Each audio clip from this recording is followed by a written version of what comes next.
Hello students, एक बार फिर से स्वागत है आप सभी का मेरी क्लास में। तो प्यारे बच्चों, हम पढ़ रहे हैं कक्षा 12 अंग्रेजी की बुक विस्टास का थर्ड चैप्टर का नाम है journey to the end of the earth, पृथ्वी के अंत तक की यात्रा। और प्यारे बच्चों, इस चैप्टर का भी हम यहाँ पर अंग्रेजी से हिंदी में ट्रांसलेशन करेंगे।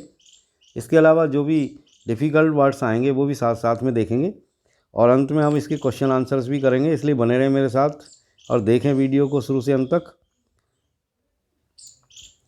अर्ली दिस ईयर यानी इस साल के प्रारंभ में आई फाउंड माई सेल्फ एबॉर्ड। एबॉर्ड का मतलब होता है सवार होना, यानी मैंने अपने आप को पाया सवार होते हुए ए रशियन रिसर्च वेसल, एक रूसी अनुसंधान जलयान के ऊपर। वेसल यानी जलयान। द एकेडमिक सोकालस्की, ये उस रूसी पानी के जहाज़ का नाम है। Heading towards the coldest driest windiest continent in the world, Antarctica. और ये जहाज़ कहाँ की ओर बढ़ रहा था, किस तरफ हेडिंग कर रहा था? तो ये जा रहा था कहाँ पर? इस दुनिया के सबसे ज़्यादा कोल्डेस्ट मतलब सबसे ज़्यादा ठंडा, ड्राइएस्ट सबसे ज़्यादा सूखा, विंडीएस्ट सबसे ज़्यादा हवादार, कंटिनेंट का मतलब होता है महाद्वीप, और उसका नाम था अंटार्कटिका। तो अंटार्कटिका जा रहा था ये। My journey began 13.09 degrees north, यानी मेरी जो जर्नी शुरू हुई थी वो 13.09 डिग्री से शुरू हुई थी नॉर्थ की तरफ, यानी नॉर्थ दिशा की तरफ ऑफ द इक्वेटर से, इन मद्रास में। And involved crossing 9 time zones, 6 check points, 3 bodies of water and at least as many as ecospheres. Ecospheres का मतलब होता है पारिस्थितिकी क्षेत्र। यानी मेरी यात्रा जो है मद्रास में भूमध्य रेखा के 13.09 डिग्री अक्षांश उत्तर से आरंभ हुई। और इसमें कौन कौन से क्षेत्र शामिल थे? इसमें 9 समय खंडों टाइम जोन, 6 सीमाओं, 3 जल क्षेत्रों और कम से कम इतने ही यानी 3 पर्यावरणीय क्षेत्रों को पार करना शामिल था, यानी पारिस्थितिकी क्षेत्रों को पार करना शामिल था।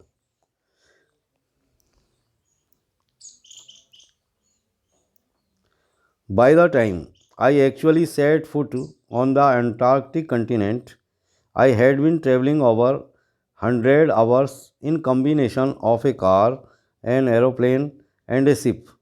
So, my first emotion on facing Antarctica's expansive white landscape and uninterrupted blue horizon was relief, followed up with an immediate and profound wonder at its immensity, its isolation, but mainly at how there could ever have been a time when India and Antarctica were part of the same land mass। तो प्यारे बच्चों, अब इसका भी हम यहाँ पर अर्थ करेंगे। यानी जब मैंने अंटार्कटिका महाद्वीप पर वास्तव में कदम रखा, सेट फुट किया मतलब कदम रखा, उससे पहले मैं एक कार, एक हवाई जहाज़ और एक जलयान को मिलाकर 100 घंटे से अधिक की यात्रा कर रही थी। इसलिए अंटार्कटिका के विस्तृत सफ़ेद भूभाग और अबाधित नीले क्षितिज को देखकर मेरी पहली भावना राहत की थी, और उसके तुरंत बाद भावना आई गहरे आश्चर्य की। आश्चर्य किस बात का? इसके विस्तार पर, इसका जो एक्सपेंस था उसको देख करके, इसके अलावा इसके अलग थलग होने पर, परंतु मुख्य रूप से इस बात पर कि कैसे एक ऐसा समय रहा होगा जब भारतवर्ष और अंटार्कटिका एक ही भूखंड के अंग थे। अब इसमें कुछ जो डिफ़िकल्ट वर्ड्स आए वो भी हम देख लेते हैं, जैसे कि एक्सपेंसिव है। एक्सपेंसिव का मतलब विस्तृत होता है। एमोशन का मतलब भावना। और लैंडस्केप का मतलब होता है लैंड एरिया या भूभाग। अनइंटरप्टेड का मतलब होता है अबाधित, यानी spread without any obstacle. Horizon का मतलब होता है the point where the earth and the sky seem to meet, यानी क्षितिज जहाँ पृथ्वी और आकाश मिलते हुए दिखाई देते हैं, उस पॉइंट को हम हॉरिजन कहते हैं। रिलीफ यानी राहत। और फॉलोड अप का मतलब है इसके बाद। इमीजिएट का मतलब तुरंत। प्रोफाउंड यानी गहरा। वंडर यानी आश्चर्य। और इमेंसिटी का मतलब होता है विशालता, आइसोलेशन यानी एकांत या अलग थलग होना, और लैंड मास यानी भूखंड। अब देखेंगे अगला paragraph, part of history.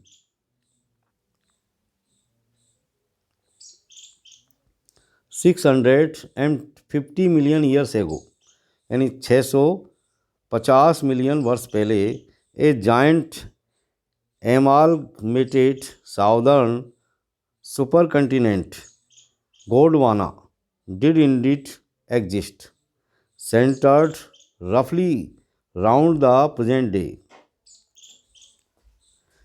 Antarctica. Things were quite different then. Humans hadn't arrived on the global scene, and the climate was much warmer, hosting a huge variety of flora and fauna. For 500 million years, Gondwana thrived, but around the time when the dinosaurs were wiped out and the age of the mammals got underway, the landmass was forced to separate into countries, shaping the globe much as we know it today. तो प्यारे बच्चों, यहाँ पर भी हम इसके meanings देखेंगे और इसका अर्थ भी करेंगे। मिलियन का मतलब होता है 10 लाख, और जाइंट यानी विस्तृत या विशाल। एमैल्गमेटेड का मतलब होता है जॉइंट यानी संयुक्त यानी मिला हुआ। सुपर कंटिनेंट यानी वेरी लार्ज कंटिनेंट यानी विशाल महाद्वीप। इंडीड यानी वास्तव में। एग्जिस्ट यानी अस्तित्व में। सेंटर्ड यानी केंद्रित। रफली यानी लगभग। और क्लाइमेट यानी जलवायु। होस्टिंग का मतलब होता है गिविंग रिफ्यूज शरण देने वाली। ह्यूज यानी विशाल। इसके अलावा फ्लोरा एंड फौना का मतलब होता है वेजिटेशन एंड एनिमल वर्ल्ड यानी वनस्पति जगत और प्राणी जगत। थ्राइव्ड यानी फला फूला यानी प्रॉस्पर्ड। इसके अलावा वाइप्ड आउट का मतलब होता है डिसअपियर्ड यानी गायब हो गए। मेमल्स का मतलब animals that breast feed there babies यानी स्तनपायी जीव यानी जिनकी माँ अपने बच्चों को दूध पिलाती है, ऐसे एनिमल को हम मैमल्स कहते हैं। गॉट अंडर वे का मतलब होता है प्रारंभ हुआ, यानी इसका हम अर्थ करते हैं अब, यानी 650 मिलियन यानी लगभग 6500 लाख अर्थात 65 करोड़ वर्ष पूर्व एक विशाल संयुक्त दक्षिणी विशाल महाद्वीप जिसका नाम था गोंडवाना वास्तव में अस्तित्व में था, जो लगभग वर्तमान अंटार्कटिका के आसपास केंद्रित था। उस समय परिस्थितियाँ बिल्कुल अलग थी।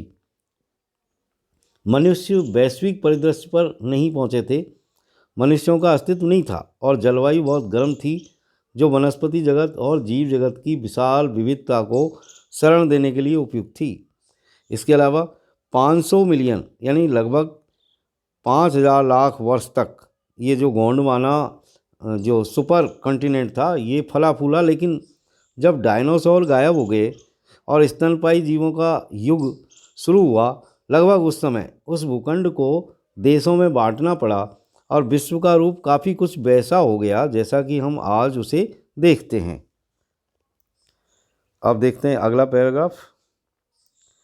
To visit Antarctica now is to be a part of that history, to get a grasp of where we have come from and where we could possibly be heading. It's to understand the significance of Cordilleran faults and pre-Cambrian granite shields, ozone and carbon, evolution and extinction. When you think about all that can happen in a million years, it can get pretty mind-boggling. Imagine India pushing northwards, jamming against Asia to buckle its crust and form the Himalayas. South America drifting off to join North America. इसके अलावा opening of the dark passage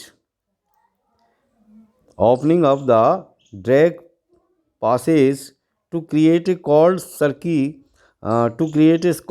circumpolar current, keeping Antarctica frigid, desolate and at the bottom of the world. अब इसके हम meanings यहाँ पर देखेंगे। Gate ए grasp का मतलब होता है नज़र डालना, देखना। हेडिंग यानी बढ़ रहे। इसके अलावा सिग्निफिकेंस का मतलब होता है महत्व कॉर्डिलेरन, कॉर्डिलेरन का मतलब होता है समानांतर पर्वत श्रृंखलाएं। प्री कैम्ब्रियन, प्री कैम्ब्रियन का मतलब प्रारंभिक युग में बना। फॉल्ट्स, फॉल्ट्स यानी लेयर्स, लेयर्स ऑफ रॉक्स यानी चट्टानों की परतें। प्री, प्री यानी पहले का। और ग्रेनाइट का मतलब होता है ये हार्ड ग्रे रॉक यानी ग्रेनाइट। शील्ड्स, शील्ड्स का मतलब प्रोटेक्टिव प्लेट्स यानी कवच। ओजोन यानी ओजोन नामक गैस। और इवोल्यूशन का मतलब होता है ग्रेजुअल डेवलपमेंट यानी उद्विकास, यानी धीरे धीरे होने वाला विकास। एक्सटिंक्शन का मतलब होता है पूरी तरह से किसी चीज़ को का विलुप्त हो जाना, यानी टोटल डिस्ट्रक्शन होना। प्रेटी, प्रेटी यानी एनफ या पर्याप्त, काफ़ी। माइंड बॉगलिंग, माइंड बॉगलिंग यानी to strains to be imagine, यानी इतना अजीब कि उसकी कल्पना भी नहीं की जा सके। जैमिंग, जैमिंग का मतलब होता है ब्लॉकिंग यानी अवरुद्ध करते हुए या रोकते हुए। बकल, बकल यानी गेट क्रस्ट यानी तुड़ मुड़ जाना। क्रस्ट का मतलब होता है ऊपरी भाग या ऊपरी सतह। फॉर्म यानी मेक या बनाना, निर्माण करना। ड्रिफ्टिंग ऑफ यानी गोइंग अवे यानी जाना या आगे बढ़ना। पैसेज, पैसेज का मतलब लॉन्ग नैरो वे यानी दर्रा जिसे कहते हैं। सरकमपोलर, सरकमपोलर यानी अराउंड द पोल यानी परिध्रुवीय। करंट का मतलब होता है वाटर फ्लो यानी धारा या प्रवाह। फ्रिजिड यानी बहुत ठंडा। और डिसोलेट का मतलब होता है विदाउट पीपुल यानी निर्जन या उजाड़ जहाँ आदमी नहीं रहते। अब हम इसका अर्थ करेंगे। जब अंटार्कटिका का भ्रमण करना उस इतिहास का हिस्सा बनता है तो इस बात पर नज़र डालना कि हम कहाँ से आए हैं और संभवतः कहाँ जा रहे हैं। इसका तात्पर्य है कि समानांतर पर्वत श्रृंखलाओं के मोड़ों और भौमिक युग में बने पहले के ग्रेनाइट कवचों के महत्व को समझना। ओजोन और कार्बन को समझना। उद्विकास और विलोप को समझना। जब आप उस सब के बारे में सोचते हैं जो 10 लाख वर्ष में घटित हो सकता है तो यह काफ़ी अकल्पनीय रूप से अजीब हो सकता है। कल्पना कीजिए, भारत उत्तर दिशा की ओर धकेला जा रहा है, एशिया के विरुद्ध अड़ जाता है जिससे उसकी ऊपरी सतह तुड़ मुड़ जाती है और हिमालय का निर्माण होता है।